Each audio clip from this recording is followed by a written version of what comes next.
Hello केम छो बधा मजामां बधाने मारा जय श्री कृष्ण।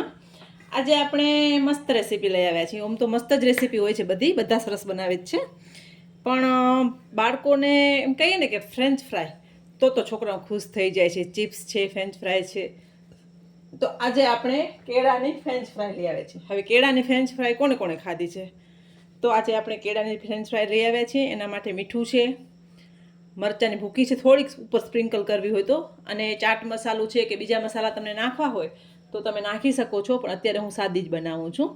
જેમ તમને કે ઓરેગાનો, ચીલી ફ્લેક્સ નાખવા હોય તો તમે નાખી શકો છો। તો ચાલો, 3 જ વસ્તુ છે। તેલ મેં ગરમ કરવા મૂક્યું છે અને કાચા કેળા લઈ લીધા છે। કેળા કાચા લેવા જરૂરી છે, નકર સારી નથી થતી। અને કેળાની છાલ કાઢી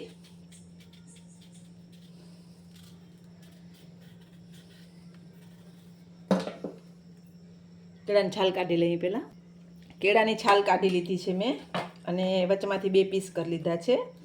હવે પાછા એની વચમાંથી 2 પીસ કરી લઈએ।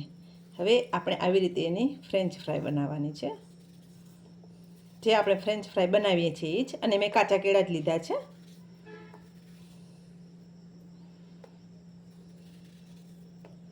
બહુ સરસ બને છે। અને વેફર કે ફ્રેન્ચ ફ્રાય બનાવીએ ને ત્યારે એને એક મીઠું નાખવાની ટ્રીક અલગ હોય છે, એ આપણે જ્યારે કરશું ને ત્યારે હું બતાવું છું। અને કેળા ફટાફટ કરવાના હોય છે, કારણ કે કાળા થઈ જાય છે।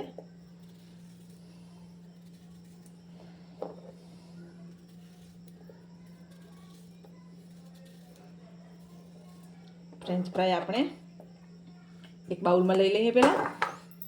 હવે એની ઉપર આપણે થોડુંક કોર્નફ્લોર,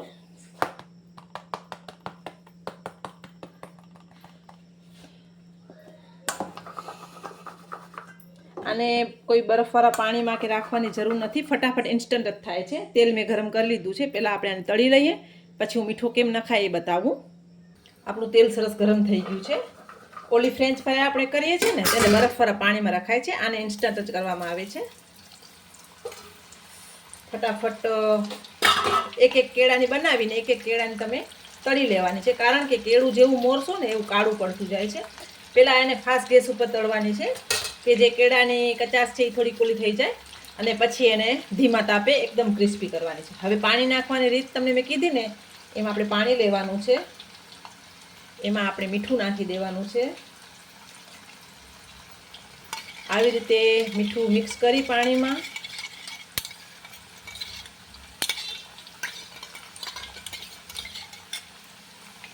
પાણીમાં મીઠું મિક્સ થઈ જાય ને એટલે એક ચમચી આપણે પાણી આ જે વેફર છે એમાં નાખવાનું છે। થોડુંક થશે પણ ધ્યાન રાખજો, કાંઈ વાંધો નહીં, ઊંઘશે નહીં અને બળી પણ નહીં જાઓ તમે। આ રીત કરવાથી બધી વેફરમાં મીઠું લાગી જશે અને વેફર તમારી એકદમ ક્રિસ્પી થશે। ફ્રેન્ચ ફ્રાય કરતા હો કે બટેકા ચિપ્સ છે કે કેળાની ચિપ્સ છે, એકદમ સરસ થાય છે। હવે મીઠું આવી રીતે પાણી નાખીએ છીએ ને એટલે બધી કેળાની વેફરમાં એક સરખું મીઠું લાગી જાય છે। તો આ ટ્રીક તમે ચોક્કસ અપનાવજો।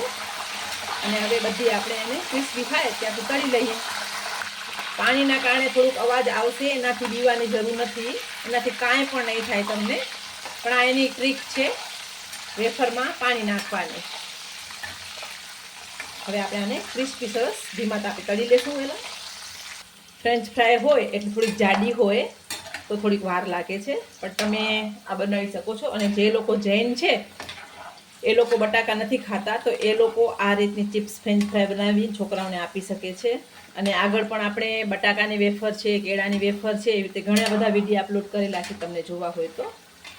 આને ધીમા તાપે જ તળવાની છે, નકર ઉપરથી બળી જશે અને અંદર પોચી રહી જશે, પણ આને ધીમા તાપે તળશો તો એકદમ સરસ ક્રિસ્પી થશે। તળી લેશું પહેલાં। અને કોર્નફ્લોર બહુ નાખવાની જરૂર નથી, થોડુંક જ એને એવું કરવાનું છે, ડસ્ટ કરવાનું છે, બાકી બહુ નહીં લગાવવાનું।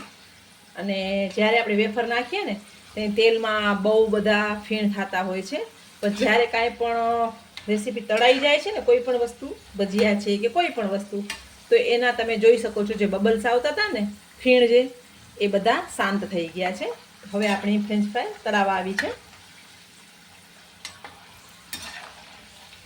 આને તમે સ્ટોર કરીને રાખી પણ શકો છો,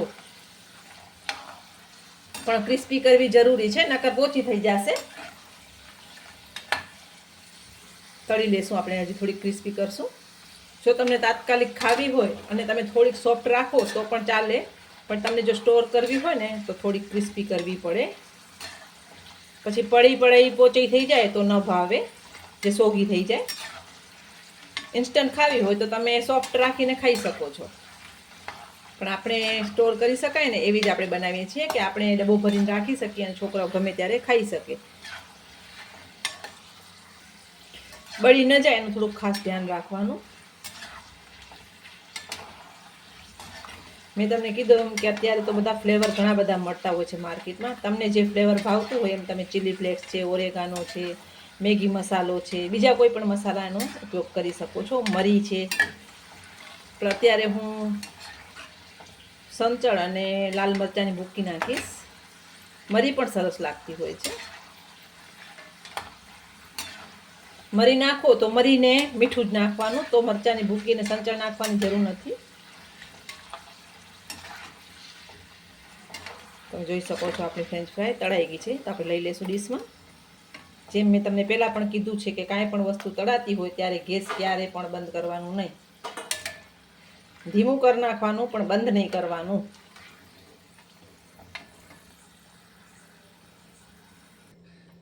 તો આપણી ફ્રેન્ચ ફ્રાય સરસ તૈયાર થઈ ગઈ છે. હવે એની ઉપર થોડુંક મેં તમને કીધું એમ કે લાલ મરચાંની ભૂકી અને થોડુંક સંચળ હું નાખું છું. તમને નાખવું હોય તો ભલે, ન નાખવું હોય તમે સ્કીપ કરી શકો છો. એમ જ પણ મીઠાવાળી પણ ખાઈ શકો છો. તો તમે જોઈ શકો છો એકદમ ક્રિસ્પી સરસ થઈ ગઈ છે. તો સર્વ કરી લેશું. સાથે મેં મેયોનીઝ અને ટમેટો સોસની સર્વ કર્યા છે. તમને જો કરવું હોય તો તમે ડીપ પણ બનાવી શકો છો. મેયોનીઝ છે, ચીઝ ડીપ છે, કોઈ પણ જાતનું. પણ આવી છોકરાઓને ઘરે બનાવીને આપો છો તો એકદમ ફ્રેશ હોય છે અને તેલ પણ આપણે ઘરમાં સારું વાપરતા હોઈએ છીએ અને છોકરા પણ ખુશ અને આપણે પણ ખુશ.